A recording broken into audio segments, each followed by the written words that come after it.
I want to talk to you all about naming and drawing aldehydes and ketones.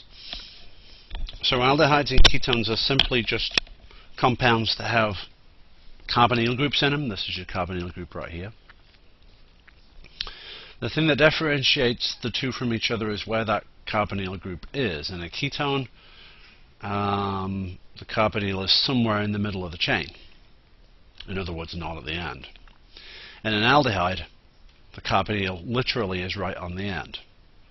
So there's a carbonyl here and then there's a hydrogen here. So in ketones, you've got two carbon groups coming off the carbonyl carbon, and in aldehydes you only have one. That's what differentiates them.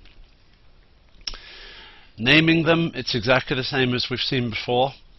We use exactly the same naming conventions. The only difference is we use the endings -one for ketone, al for aldehyde. So for example, for this guy,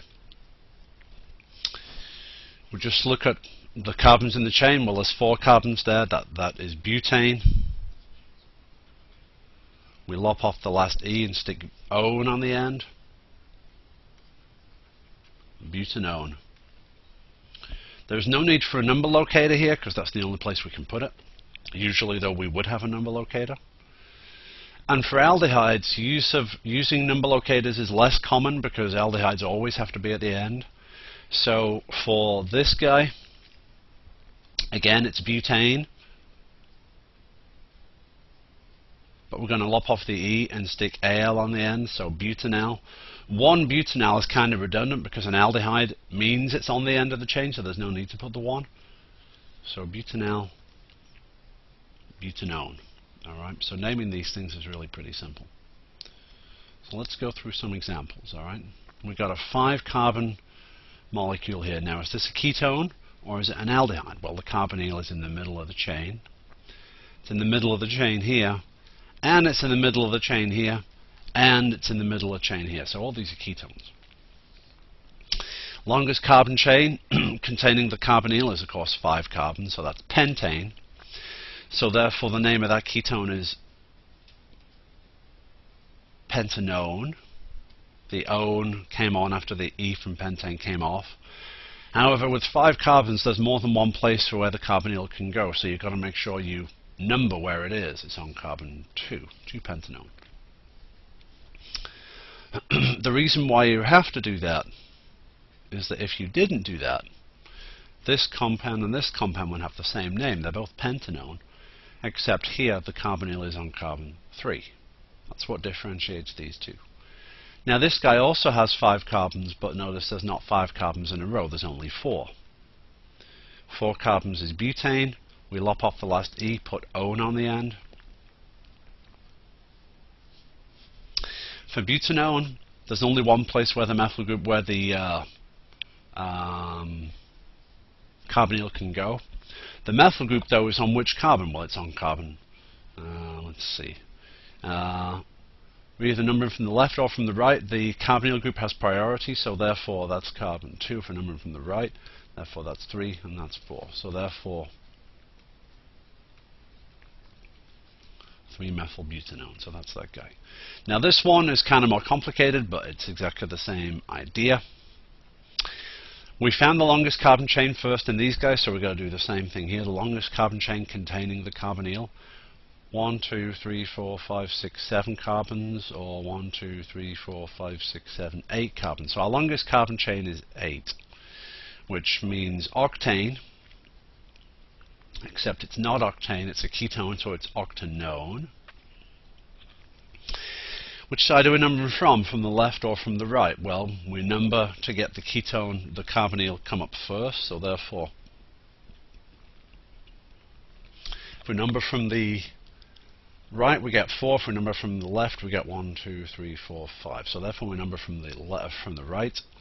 Therefore it's 4-octanone, and then all we've got to do is figure out the substituents and put them on in their relative positions. We've got 2 methyls and a bromine, so of course the bromine comes first alphabetically. So therefore that'll be 6-bromo, 3,5-dimethyl. So I'm going to put the 3,5-dimethyl course, I'm putting these second because bromine comes before methyl, because alphabetically it's earlier. So therefore 6-bromo, 6-bromo, 3,5-dimethyl, 4-octanone. All right, that is that guy. Now these guys are similar compounds except with rings. And if you think about it, there's no way to have an aldehyde if you have a ring, because it's always going to be in the middle of the ring. So therefore that's a ketone, that's a ketone, that's a ketone. There's no way to have a carbonyl group in a ring and have it be an aldehyde. So we do exactly the same thing as we've done before. What's the longest carbon chain containing the carbonyl? Well, of course we don't have a chain, we have a ring. 6 carbons would be hexane, so 6 carbons in a ring would be cyclohexane. But as we did before, we're going to lop off the E and put O-N-E on the end. Cyclohexanone. Alright? That's this guy. Now notice this guy looks to be very similar. This is also cyclohexanone, except there's one extra bit. Cyclohexanone. But what's extra about this? Well, what's extra is the methyl group here. So then the question becomes, well, what carbon is that on? You always assign, as you do with alcohols, the carbon with the carbonyl as carbon number 1. So therefore, this then becomes 3-methyl cyclohexanone. And again, there is no need for the 1 as with cyclic alcohols, because the fact you said 3-methyl means that's relative to the 1 of the carbonyl. So when we come here, this is only different in that we've got 5 carbons in the ring rather than 6. So pentane, cyclopentane, therefore cyclopentanone.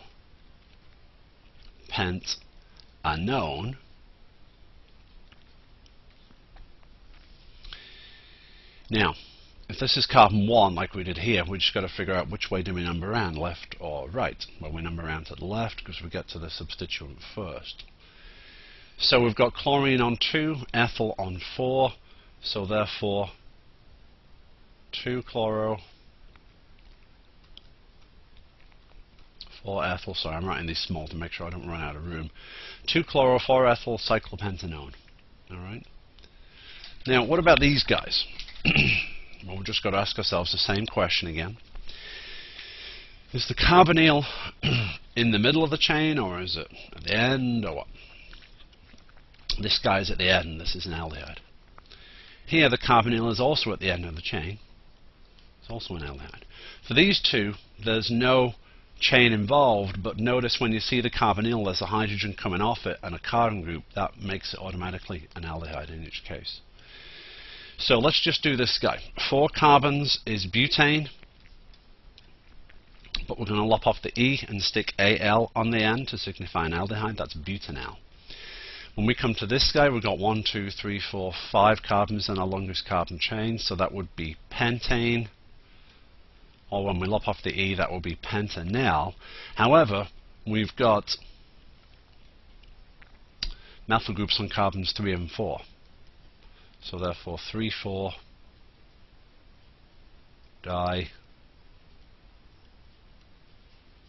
dimethyl pentanal. Alright, apologies for scrunching that up there. Again, there's no need for the 1 in the name because the fact it's an aldehyde means that's at the end. This guy we have seen before. This is benzaldehyde. Literally a benzene with an aldehyde group on it.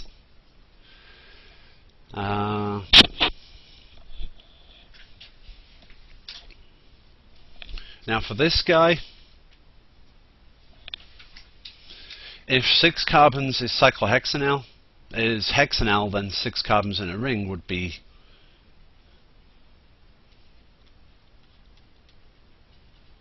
cyclohexanal. All right. Okay. All right. In fact, you know what?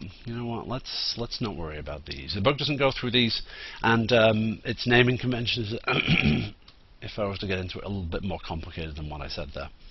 So stick with aldehydes on chains or on a benzene ring, and you'll be okay. So that is how you name aldehydes and ketones. There you go.